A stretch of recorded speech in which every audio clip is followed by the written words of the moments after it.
Waan isa kunoo daa'imti isaa kiyyaa miti jedhee kaadaa ture kalecha galgala kunoo daa'imti isaa itti ergitee itti intalattiin. Daa'imti eenyu?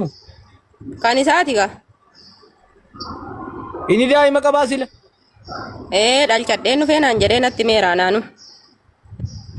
Mee bani sagalee isaa kana bani mee sagalichisa ta'uu cheekuuna.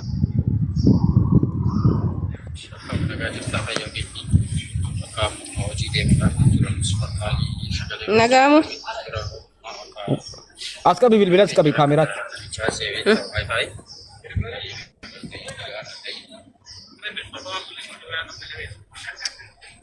Sagalee isaa badan nagamu. Ol qabi sagalee ol qabi yaa. Viidiyoo bariitti qabi. Kana maaliif goone mirkaneeffachuu fi bilbilli isaa fuudhameera moo hin fuudhamne isa jedhudha. Kunoo bilbilli sagaleen isaa wanti hundinuu isaa gaa bilbila akkamitti harkaa fuudhame waan jedhu. Ilaa ani kanan dubbadhu gam tokko dhaabbee miti.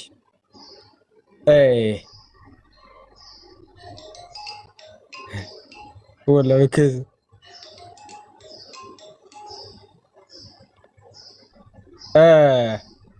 Sirra bilbila baa jira. Ani akka ragaatti waan na gaafatamu malee gaafadhe. Kunoo bilbilli hundinuu gaa dhufeera. Mee galaana gurbaan dhufuudhaaf fedhiin qabu?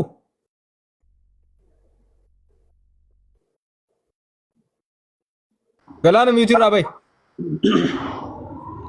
Tokkummaa gara sitti liivii banuuf natti fakkaate. Eessatti? Bakka antiniitti bakka kaleechaatti achitti erguun deemini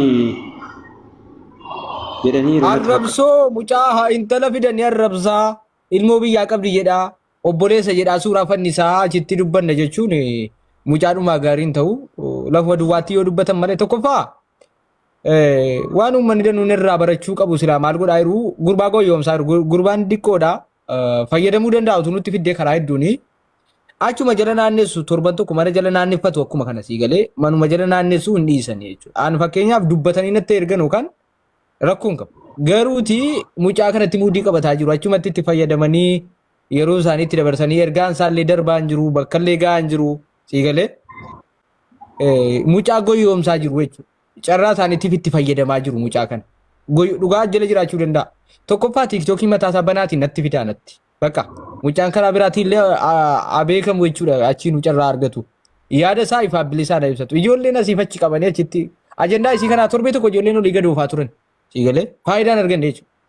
Furmaata kan nuti eega nuti kaleessa xiyyaara gad lakkifne inni dhaqee mucaa barbaadu inni maalii danate jechuudha. Amma mucichisu turuuf furmaata wayii argataa jechuudha. Siigalee ijoolleen immoo achitti edaa asobsiisaa turan miti ammoo kottuu jedhu jechuudha. Sababni isaanii itti fayyadamu jarri. An fakkeenyaaf yeroo kamuu baariyaalii kiyya ilaaluu dandeessa. Ilma ta'a namni na jala maaliif waan hojii keenyaa wal eenyu ta'eef jechuudha. Amma fakkeenyaaf baariyaalii minaamin jedhu jechuudha. Dheengada kuma kudha meeqatu ture dheengada akkas ture. Sanaafi miti jechuudha. Jarri jara kana kan baariyaalii ittaa jiru. Baariyaalii manaatti kanaa jiru jara mucaa qabanii jiran kan. Jara mucaa qabanii jiran kana jechuudha. Mucaa tiiktookii banadhu mataasaan banatu mucaan tiiktookii mataasaa. Tokkummaan seera rabseef haa jedhu. Ani waaqayyo olchaadha jedhi maqaa banadhu hin jedhe sayyuu dhiifaman jedhe odoo goggora ta'e. Siigalee yaada isaa immoo ifaa bilisaan ibsachuu danda'a. Gaafatamee wanta jiru hunda deebisee gaafatamee uummataa yaada isaa gaachuu danda'a.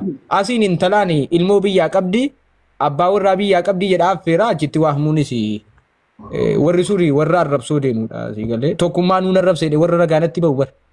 Tokko faantu tokkummaarraa waan akkanaan eegamu ina qaabbata beektaan hin beekan sagaleen dhaga'e ijoollee waraabdee natti ergite maqaa isaa dagadhee. Tokkummaadhaan wanta akkanaan eegamu hin arrabseen maal jedhe hin arrabseen waaqayyo olchaadha jedhee akkanaan hin banadhe maal rakkoo qabaree. Fakkeenyaaf sobee of biratti qabee guyyaa seera isaanii nan beeka ammuu jiraan beeka beektaa warra of biratti qabu kan.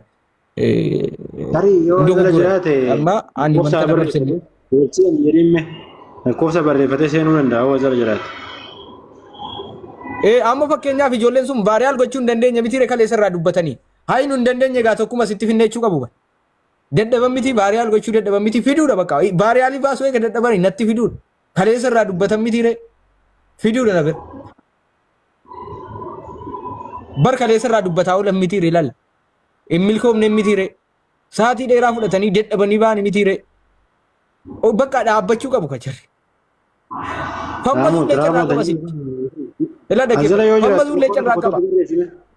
Tokko barreeffadhu asirra jiraatu. Ana ajandaa na godhatanii walii gadi na zooraa jiranii. Ajandaa ajaa'ibaa na godhatanii. Yaa.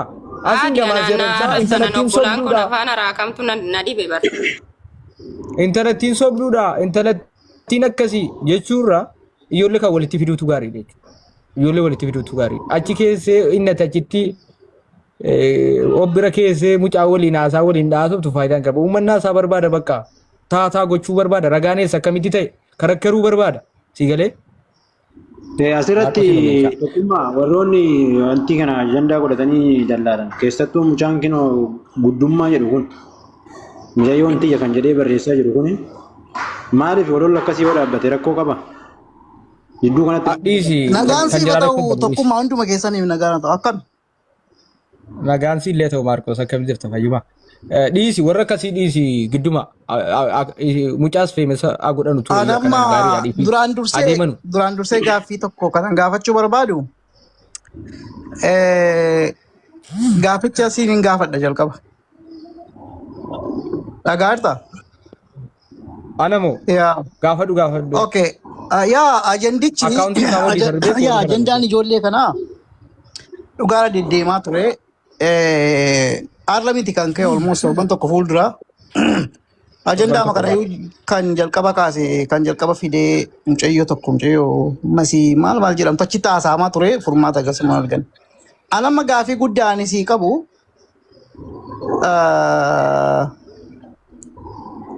jara kana dhumni isaa ajandaan kun maaliif ajandaan kun baay'ee namni baay'een itti seenuuf garmalee sodaataa jira. Maaliif dhimmichi tokkoffaa gocha xiqqoo nama hawaasa keessattis nama suukanneessudha. Haa ta'u gaa waan dhugaa baasu irratti hundaa'eerta. Atamma dhummi jara kanaa walitti araarsuudhaaf deemtamoo akkam goota dubbii kana garamitti fixuuf deemta kan jedhu gaaffii gosa jalqabaati. Gaaffii guddaan amma ijoolleen kun kanaan dura wal bira geenyee waliin fuunee haa ta'u rakkinni isaanii hiikamee akka walitti araaramaniif uummata warra namoota gurguddaa walitti fiddee jara kana araarsuuf moo akkasumatti isheen kunis haasoftee innis achi taasee asitti taasaanii maali dhumni dubbii kanaa maal taatti yaaddati? Galatoomi jalqaba irratti eegatoo miidiyaarra ba'ee torbeedha waan jedhu kaafteetta sirriidha.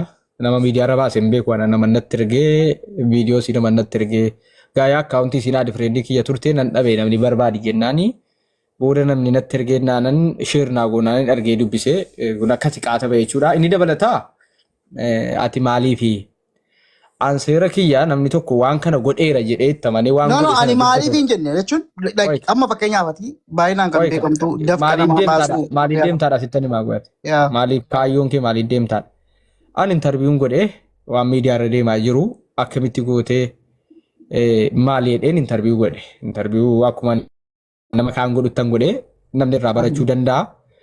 Dhaloonni barachuu danda'a interviewun godhe interview kana immoo soba narra kaame qaamni jedhu yoo jiraates kaayyoon koo interview gochuudha. Araara gidduu jiraatti labsaan jiru. Sababni isaa soba narra kaame gaafa jedhe soba isaa uummataa nagaatuudha. Soba isaa innis uummataan gaachuu danda'uudha qaba. Ani immoo ijoollee kana dhugaatuma meera hidhameera yoo ta'e walitti deebi'aan jedhu haaloo baachuu waan danda'uu fi rakkoon kanaa olii akka keessummeeffamuu danda'u waan an beekuu fi yoo dhugaan tumiitiin kun ta'eera ta'e walidhaan kun ta'eera ta'e haaloo bahiinsi ilmi namaa walirratti baachuu innis waan ta'eef deebi'aan jedhu fakkeenyaaf maalii fi fuulduraaf an sodaadha waan ta'eef garuu jarri deebi'uu danda'anii quba qabaadhu. Jarri mirga isaaniiti garuu an afaan kiyyaanii deebi'aan jedhu an kaayyoon koo maa inni interview gochuudha interview nan godhu maa inni akkana godhee jette miti kottu uummataa wal ga'e uummanni sirraa barachuu danda'a uummatatti dubbadhu. Inni immoo lakki narratti hin taane jedha miti kottuuti soba sirra kaame ofirraa falmadhuuti yaa uummataan sii geenyaa rakkoo kee fuulduratti maal ta'a yoo fedhan jaarsaa walitti deebi'u yoo fedhan wal dhiisu. Okay, ilaali asitti tokkummaa amma fakkeenyaaf anama mucaa kana kaleessa dhugaa achitti sheerii argee dhaqee gaaffii hedduu gaafadheera mucichi kana jennaan na dhagaa jirte yoo ta'e sirriitti please na caqasi. Waan gaafatamuu qabu hunda dabareedhaan gaafannee waan hunda nutti hime dhageessee waan hunda anama maaliin jedhee amma fakkeenyaa yoo heejjii wal agartanii dubbiin kun kakaatti yoo deeme in kakattaa jennaan isheen dhuftu malee waan barbaade nan kakadhaa jedheen. Okay, warri rakkoo qaba Maarkos jettanii ani minaa gabbaany jireenya isaanii hin jiraadhu.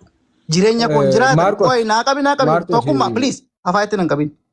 Interview goone mucaa gaafadhe akkataatti gaafadhe cimsee jalqabaa qabee even qarshii ishee akka nyaate tokko step isaa jalqabaa kaasee galumaatti gaafadhe. Siigalee gaafan gaafadhu sirriidha waa hunda maneera. Wanni dubbiin itti nu dhibdee dhugaan nu dhabde garuu bakkatti qabamuuf reebamuu sanatti. Innis kakataa jira. Isheenis kakataa jirti. So maalti jechuu barbaade? Ani dhimma jiraayuun qaban. Ishee biras hin jiru, isa biras hin jiru. Okay? Kanaafi wanni godhamuu qabu maal jara kana yoo dhugaa isaanii baasuu barbaaddan. Ila Marcos interview goone irra jette gaafanne irra jette. Si osoo hin taane warroonni kaan qaama tokko adaadhaan fakkeenyaaf waaqayyo olchaadha jedhi banadhu jennaan mucaawwa isii bira taa'ee tokkummaarraa wanta akkanaan eegamu akkasi arraba miti kun waaqayyo olchaadha utuma hin jedheefu isan jedhe kana utuma dhiifaman gaafa isuma hin jedhe yoo garuu arraba miti kun garuu mucaana tamma interview goone irra jettu kun daa'ima qabdi kana dura heerumteetti akkasi